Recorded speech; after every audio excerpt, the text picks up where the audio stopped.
Hello വൈസേ loves, എല്ലാവരും സുഖമായിട്ടിരിക്കുന്നെന്ന് വിശ്വസിക്കുന്നു. ഇന്ന് നമ്മുടെ റമദാൻ റെസിപ്പി എപ്പിസോഡ് 10 കിഫായ ചീസ് കേക്കിൻ്റെ റെസിപ്പി ആയിട്ടാണ് വന്നിരിക്കുന്നത്. ഒരു കിട്ടു ചീസ് കേക്കാണ്. നമുക്ക് റെസിപ്പിയിലേക്ക് കിടക്കാം. ഇതിനായിട്ട് ബേസിന് ആദ്യം കുറച്ച് ബിസ്ക്കറ്റ് പൊടിച്ച് മെൽറ്റഡ് ബട്ടർ ചേർത്ത് നന്നായി മിക്സ് ചെയ്തെടുക്കുക. ഞാനിവിടെ ഒരു ഡെസേർട്ട് റിങ്ങാണ് യൂസ് ചെയ്യുന്നത് കേട്ടോ.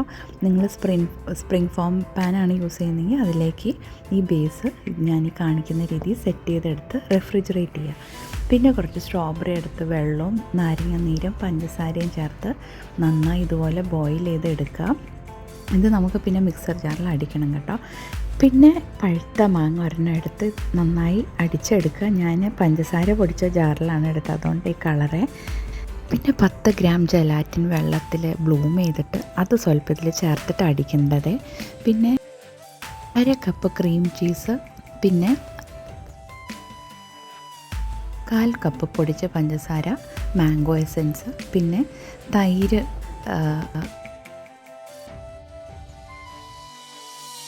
1/2 കപ്പ് വെള്ളം വാർത്ത് എടുത്തത്, അതായത് ഒരു തുണിയിൽ കെട്ടി വാർത്തെടുത്തത്.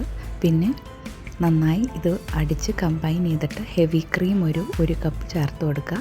പിന്നെ നമ്മുടെ മാംഗോ പ്യൂരി, ജലാറ്റിൻ ഇട്ട് അടിച്ചതാണ് മാംഗോ പ്യൂരി, അത് നന്നായി ഒന്ന് ഇതിലേക്ക് മിക്സ് ചെയ്തെടുക്കുക. ഇനി നമ്മൾ സ്ട്രോബെറി ആ ജാറിൽ അടിച്ചെടുക്കുക. ഇതിലും കുറച്ച് നമ്മൾ ബ്ലൂം ചെയ്ത ജലാറ്റിൻ മിക്സ് ചെയ്തിട്ട് വേണം സ്ട്രോബെറി മിക്സർ ജാറിൽ അടിച്ചെടുക്കാൻ.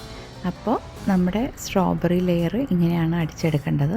ഇത് അടിച്ചെടുത്ത് മാറ്റി വെക്കുക. കുനാഫ ഡോ നന്നായി റോസ്റ്റ് ചെയ്തെടുത്ത് പിസ്താഷ്യോ ക്രീം ചേർത്ത് മിക്സ് ചെയ്ത് വെക്കുക.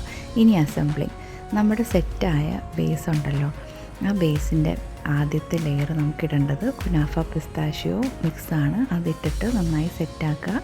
ഇതിൻ്റെ മുകളിലേക്ക് നമ്മുടെ ചീസ് ക്രീം നന്നായി സെറ്റാക്കി കൊടുക്കുക. ഇതിൻ്റെ മുകളിൽ നമ്മൾ സ്ട്രോബെറി അടിച്ചത് ഒഴിച്ചു കൊടുക്കുക. റെഫ്രിജറേറ്റ് ചെയ്ത് ഒരു 10 മിനിറ്റ് കഴിഞ്ഞെടുത്തിട്ട് അതിൻ്റെ മുകളിലേക്ക് മാംഗോയുടെ ലെയറും കൂടെ ഒഴിച്ചു കൊടുക്കുക. നമുക്ക് ബാക്കി പ്യൂരി ഉണ്ടല്ലോ, നമ്മൾ ജലാറ്റിനിട്ടാണ് അടിച്ചിരിക്കുന്നത്, അതുകൊണ്ട് അത് ഒഴിച്ചു കൊടുക്കുക.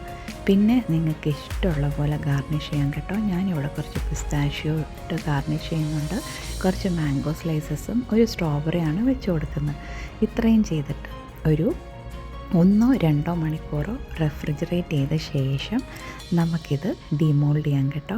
അപ്പം ഞാനിതെല്ലാം സെറ്റാക്കിയ ശേഷം ഞാൻ റെഫ്രിജറേറ്റ് ചെയ്യാൻ പോവാണ്.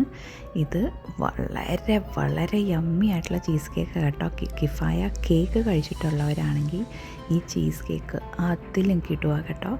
അപ്പോൾ തീർച്ചയായിട്ടും ട്രൈ ചെയ്ത് നോക്കുക. ഞാൻ ഇനി ഇത് റെഫ്രിജറേറ്റ് ചെയ്ത് കഴിഞ്ഞിട്ട് ഡിമോൾഡ് ചെയ്യുന്നത് കാണിച്ചു. അതാ 2 മണിക്കൂർ കഴിഞ്ഞു, റെഫ്രിജറേറ്റ് ആയി. ജസ്റ്റ് ഒരു കത്തി ചെറുതായിട്ട് നനച്ചിട്ട് അതിൻ്റെ അരികൊന്ന് വിട്ട് കൊടുത്ത് എടുത്താൽ മതി.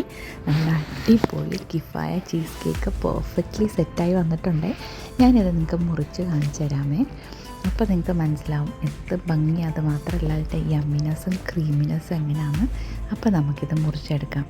അപ്പോൾ മുറിക്കുമ്പം അടിയിലെ ബേസ് സ്വല്പം കട്ടിയായിട്ട് തോന്നും റെഫ്രിജറേറ്റ് ചെയ്തുകൊണ്ട്, പക്ഷേ ഒന്ന് കട്ട് ചെയ്താൽ മതി വരും. ഇതാണ് നമ്മുടെ അടിപൊളി യമ്മി കിഫായ ചീസ് കേക്കിൻ്റെ ലെയറും പീസും. അത് ഒരുപാട് ഓവർ പവറിങ് മധുരമില്ല, എന്നാൽ ഫ്ലേവേഴ്സൊക്കെ ഉണ്ട്. നിങ്ങൾക്ക് ഒരുപാട് ഇഷ്ടപ്പെടും.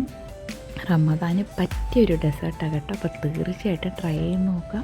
എപ്പോഴും പോലെ ഫീഡ്ബാക്ക് അറിയിക്കുക. വീഡിയോ ഇഷ്ടപ്പെട്ടെങ്കിൽ ലൈക്ക് ചെയ്യുക, ഷെയർ ചെയ്യുക, സബ്സ്ക്രൈബ് ചെയ്യുക. വീണ്ടും ഒരു കിട്ടു റെസിപ്പി ആയിട്ട് കാണുന്നവരെ ബൈ, സ്റ്റേ സേഫ്.